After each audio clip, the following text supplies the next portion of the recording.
Hello there friends, welcome back to another episode of Generation Tech. My name is Alan. I keep complaining about how the New Republic is being portrayed by, Filoni in the Ahsoka series and also in the Mandalorian series. And I think that has a lot to do with the fact that I view them as the good guys. And I'm really used to this Star Wars format. Rebels versus Empire, the Republic versus the Confederacy, Ewoks versus high explosive fragmentation rounds, and the New Republic versus Imperial Remnant in First Order. To be frank, I've never thought really highly of Dave Filoni's writing abilities. Especially watching shows like The Clone Wars, Rebels, and Resistance. There are always moments of brilliance in these shows, but there are also a lot of mediocre episodes sprinkled in as well. But the most recent episode of Ahsoka has kind of made me reassess my views about it. I really like what you did with The Place, Filoni, and more importantly, this also reshaped my view about how Star Wars might progress into the future. And let's be honest, the Star Wars franchise, since the sequel era finished, has kind of been listless. We've returned to the past with Rogue One, visited old characters like Solo, and only now with the Filoniverse are we starting to push into not a new era, but an in-between era, years after the Galactic Civil War has ended and decades before the sequels begin. The big issue with this era is we kind of know how things are going to end. We know that one day the New Republic will be defeated by the First Order. What is interesting is that every portrayal of the New Republic we've seen so far, the guys I so passionately call the Blue Boys, has been awful. They've been utterly incompetent. Their so-called New Republic amnesty program, which was designed to rehabilitate Imperials and introduce them into society, prevented well-meaning individuals like Dr. Pershing from being effective, by drowning him out with bureaucracy. It's Imperial technology. Yes, but it can still be put to good use. If I can have access to the equipment, I'd be happy to demonstrate how. Can I be honest with you? We are really behind here. Now, you could submit a C-1023 request, but I've never seen someone from the amnesty program make one of those. I'd have to check if that's even possible. It's fine. Forget I asked. Even their rules and policies were full of all sorts of holes that could be exploited and hypocrisy. Some Imperial tech is banned, but others were just rebranded and rehabilitated. This is a 602 mitigator.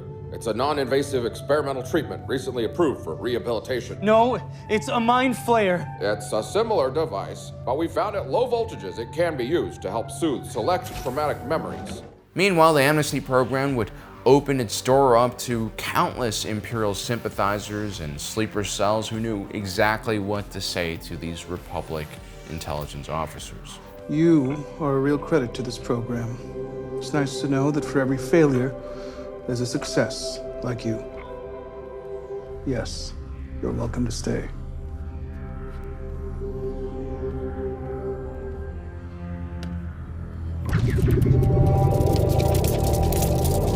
The New Republic military was still quite large and impressive, despite the demilitarization effort. Yet when Outer Rim territories like Navarro cried out for help, perhaps the leaders of Navarro need to understand why becoming a Republic signatory is valuable. By letting them suffer.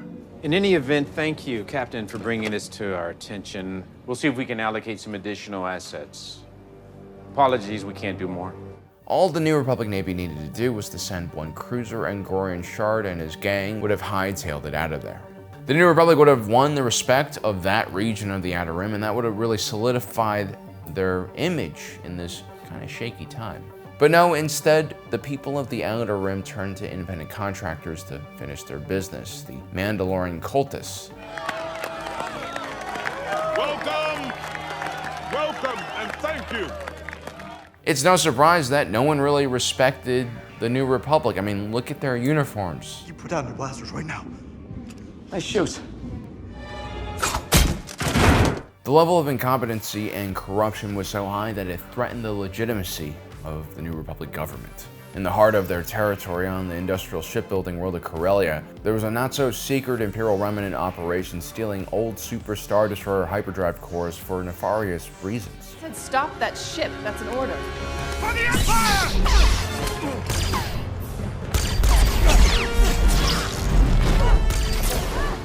A government dies when its image dies, when people believe that it no longer is able to enforce its laws, it's no longer competent enough to solve problems.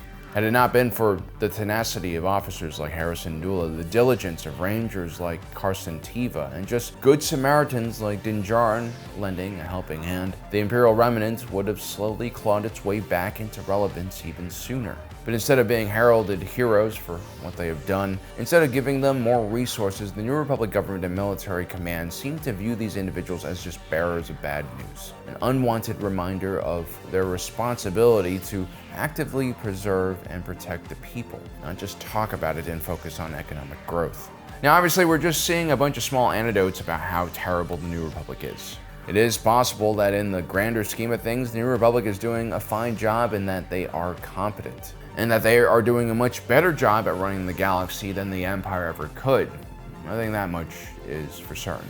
As bad as the New Republic is at hunting down Imperial spies, as dumb as they might look in those blue uniforms, at least they're not expending massive amounts of resources going to war against their own people. The New Republic doesn't destroy entire planets as a foreign policy strategy, and it doesn't enslave people for its centralized military-industrial complex.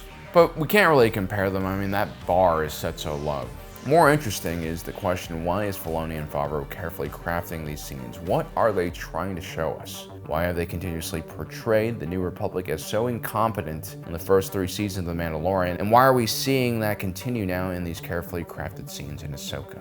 The New Republic has almost 3 decades until the First Order paves over the Hosnian system like an interstate highway. There's still time for the New Republic to gradually shift from the elite military force we see in Episode 6 to the useless and corrupt central government that one day would call a war hero like Princess Leia a warmonger because she warns the galaxy about the First Order's rise. A few years ago, a day before the Ahsoka series came out, I did a video talking about my concerns about how Filoni will portray Thrawn. He's always been a favorite character of mine since the Legends days and now in the canon novels as well. Thrawn is a rational character and he desires peace and stability above all else. He joins the Emperor not because he supports Palpatine's regime, no, instead he sees the Empire as a lesser evil, a galaxy-wide central government strong enough to control the chaos that threatens to engulf the entire galaxy in war. As a Chiss from the unknown region, which is full of wandering black holes and more dangerous Xeno races than you can count, I think Thrawn puts a high value on peace and stability. But as a leader, Thrawn always separated himself from individuals like Palpatine or Tarkin. He seemed to legitimately care for the men and women beneath his command and try to help them reach their potential whenever possible. The man had no enemies, and whenever he encountered a person who wanted to be his enemy, he always tried to defuse the situation, usually by creating a mutually benefit outcome to their conversation or just by showing off his competency. Thrawn would often seek to make friends with those who hated him the most. He's always clever like this, way ahead of everyone else's plan. Thrawn's biggest flaw, aside from his lack of political skills, is his blind devotion and allegiance to Palpatine. Old wrinkly McScrotum face here has the tendency to ruin everything and everyone he touches, like a chlamydia-infested koala bear, or Jerry Jones. When Thrawn launched a devastating orbital bombardment onto the capital of Lothal City, it goes completely against his principles. When facing a similar incident during the insurgency in Bataan, Thrawn actually risks his life to meet with the insurgent leaders, and he begs for him to give up so other Imperials can't arrive on the scene and basically blow up the surface of the planet. Thrawn always wanted to save lives whenever possible. Thrawn's actions against Lothal, on the other hand, were the direct results of Darth Sidious. And while Thrawn bowed to almost no one, the exception has always been the Emperor. Maybe it is a character flaw that he can't see past the fact that Palpatine's chaos makes everything so much worse. So taking all those things into consideration, Thrawn could be a much more compassionate and competent leader than Emperor Palpatine ever was. Now, I was worried that Filoni would turn Thrawn into just another generic bad guy. But after seeing an interview with Timothy Zahn where he basically says Dave Filoni knows what he's doing with that character, it definitely eased my concerns a little bit. But what has really made me more optimistic that Thrawn will return as a reasonable and calculating leader and not just some type of over-the-top supervillain is this character Baylan Skoll. Now, if you haven't seen my video about Lord Baylan Skoll and why I think fans love him so much, it's a variety of different reasons, but like Thrawn, Baylan Skoll has a very clear set of goals and a clear set of principles that he follows. I think people really like that about him. Baylan Skoll is not afraid of getting his hands dirty. He's not afraid of murdering an entire ship full of New Republic troopers. And he doesn't enjoy death and destruction in the same way that Palpatine always did. You're no Jedi. Just some overconfident Imperial trash who just pushed their luck too far. You're making a mistake. He had a sense of honor. Come with me. Willingly.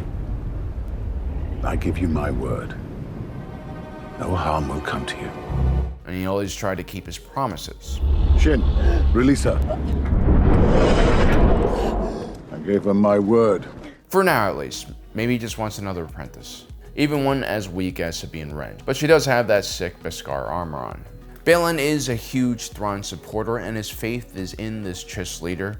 He hopes that he'll come back one day, start a war against the New Republic, and finally bring balance. It is an unfortunate evil, but speaks to a greater truth.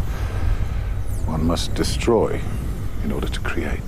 And what Baylan ultimately seeks to destroy is the New Republic, it seems. Maybe Baylan Skoll sees what all of us fans see. A weak and incompetent government that talks in flowery language, but ultimately creates less than ideal outcomes for its citizens. At the same time, Baylan Skoll doesn't seem like a huge fan of the Empire either.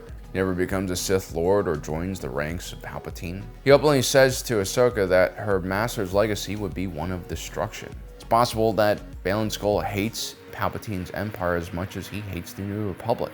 But perhaps it's the New Republic's original goal of restoring the Old Republic that makes Baylan hate it so much less. It was, after all, the Old Republic that Order 66'd him out of a job and comfortable retirement plan.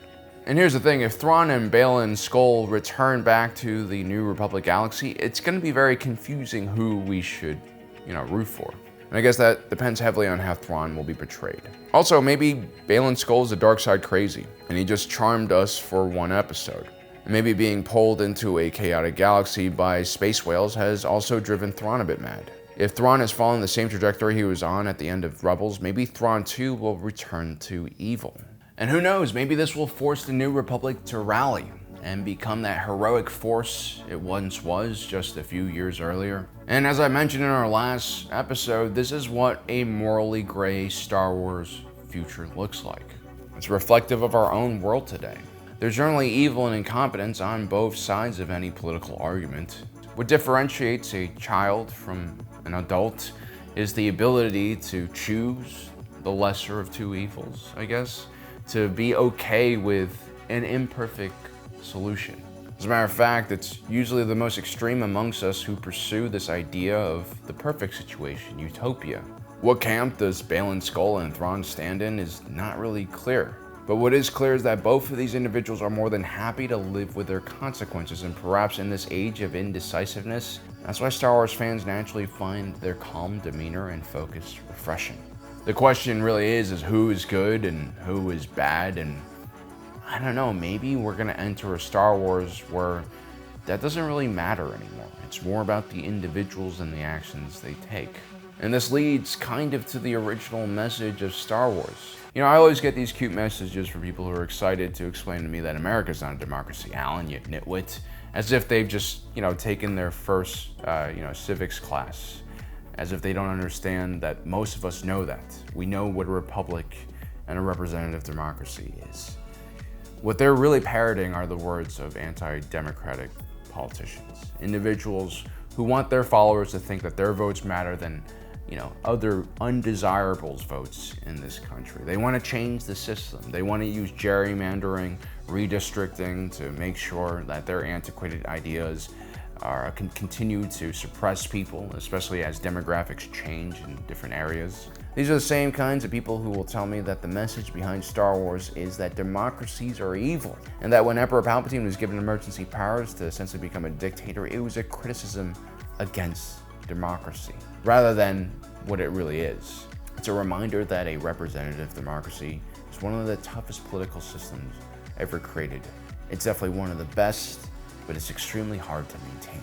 It requires discipline, constant care, vigilance, and educated populace. The prequels was a reminder that we can't let fear and emotions dictate our actions, carry out expensive wars in faraway lands, creating untold amounts of death and destruction, destroying the trust the world has on this shining city upon a hill.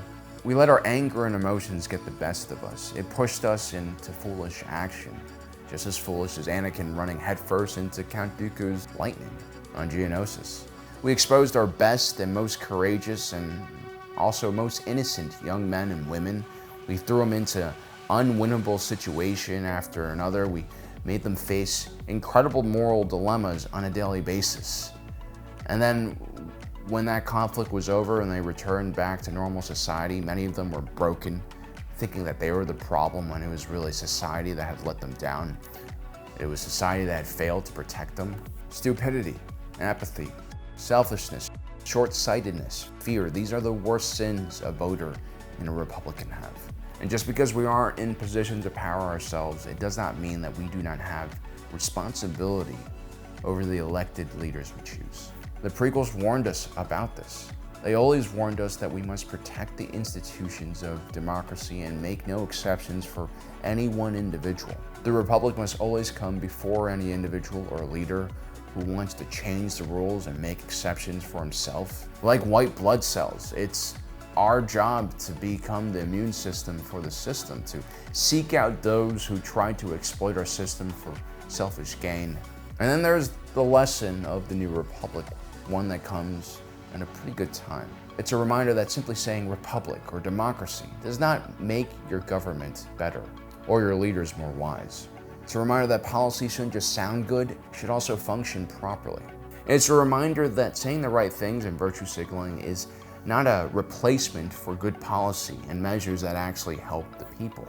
It's a reminder that if you continue to just say things and make empty promises and not actually improve the lives of the people, they will revolt. They'll lose trust in the institutions, and that'll open doors to even more dangerous individuals.